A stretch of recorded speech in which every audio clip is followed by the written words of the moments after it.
Feliz Navidad a todos.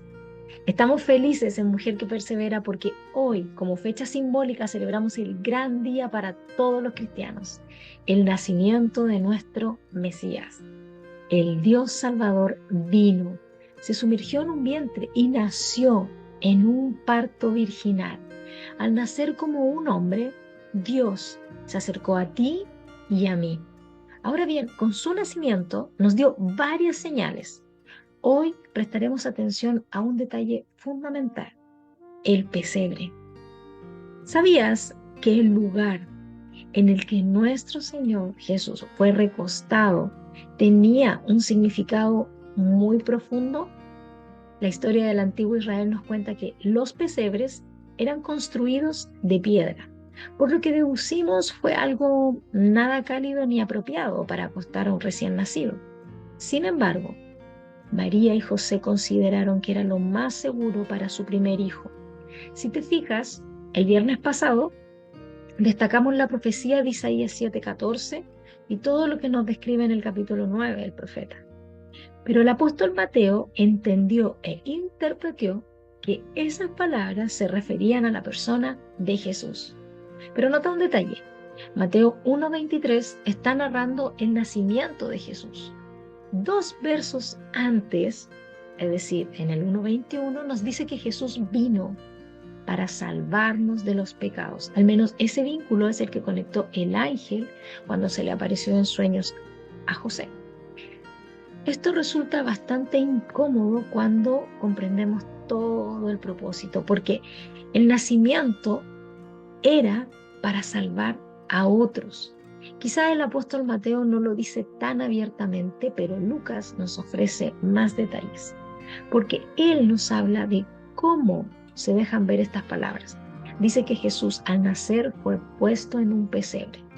Por mucho tiempo hemos dicho que el pesebre es donde comen los animales, pero el antiguo Israel nos enseña que en realidad eh, los pesebres eran unos rectángulos pequeños, construidos de piedra, muy incómodos, pero perfectos para proteger lo que allí colocarían. Los pastores de la época que estaban al cuidado de los rediles tomaban a los corderitos recién nacidos y los colocaban en estos pesebres para resguardar su vida, con un mayor cuidado a aquellos corderitos sin mancha destinados al sacrificio por los pecados. Belén, el lugar del nacimiento de Jesús, era conocido por sus corderos perfectos, sin mancha, utilizados en sacrificio. Los sacerdotes expertos en la materia los envolvían cuidadosamente en telas y los colocaban en el pesebre, simbolizando así la perfección y la seguridad. Imagínate el claro y convincente entendimiento de aquellos pastores que recibieron la noticia en Lucas 2, porque si vas al texto, dice: esto les servirá de señal. Encontrarán a un niño envuelto en pañales y acostado en un pesebre. Por supuesto, para ellos todo eso tenía sentido. Comprendieron el poderoso paralelo que había. Emanuel, ese bebé que nacía en Belén, la ciudad de David, se presentaba como Jesús, el Cordero perfecto de Dios. Estaba destinado a sacrificar su vida por los pecados del mundo. El texto nos dice que ellos tuvieron temor.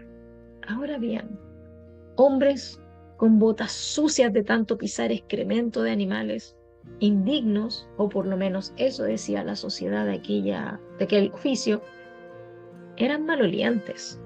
Me imagino sus corazones desalentados. Ellos se sabían personas que no merecían estar en el auditorio más impresionante, como el de Fenice de Italia, Ópera Garnier de Francia o el Royal Opera House, que nosotros podríamos entender. Ellos estuvieron nada más y nada menos que frente al coro celestial de millares de ángeles que descendieron para adorar a Jesús, el bebé que dormía en el pesebre envuelto en telas. Dios les mostró a esos pastores lo que fue la primera y única Navidad. A los desechados de este mundo, Dios les mostró que son amados, abrazados, aceptados y visitados por la pureza del corderito inmolado, perfecto y sin mancha, envuelto en telas. Fue como llegó el mejor regalo de la primera y única Navidad. Ellos entendieron que la salvación había llegado a sus vidas. Ahora bien, yo me pregunto, ¿qué hicieron con ese entendimiento cuando se supieron salvados por que había llegado por fin ese Mesías Salvador? El verso 16 del capítulo 2 de Lucas nos dice que ellos fueron deprisa. Verso 17, contaron todo. Y verso 20, regresaron a sus rebaños, es decir, a su trabajo diario, glorificando y alabando a Dios. Un asunto que mencionar. Los mismos sacerdotes que mencioné recién, que venían a elegir a los mejores corderitos y vestirlos con telas para protegerlos en su pesebrera, son los que Lucas más adelante asocia en los capítulos finales de su libro, exactamente en Lucas 23. En verso 10-11 nos dice que los principales sacerdotes, junto al rey de la época, que era el rey Herodes, vistieron a nuestro Cordero, al Cordero de Dios, con una manta que luego, en el verso 34, dice, terminaron arrebatándosela para echar suertes. Nuestro Corderito sufrió intensamente, cumplió esa señal que mostró en su nacimiento de Lucas 2, una muerte previa de cruel azotes romanos, agonía brutal que culminó en una crucifixión lenta y asfixiante. Nuestro corderito inmolado del pesebre cargó con el peso de nuestros pecados. Él fue el sacrificio, el Cordero de Dios que quita el pecado del mundo. Su amor lo llevó a soportar todo para reconciliarnos con Dios.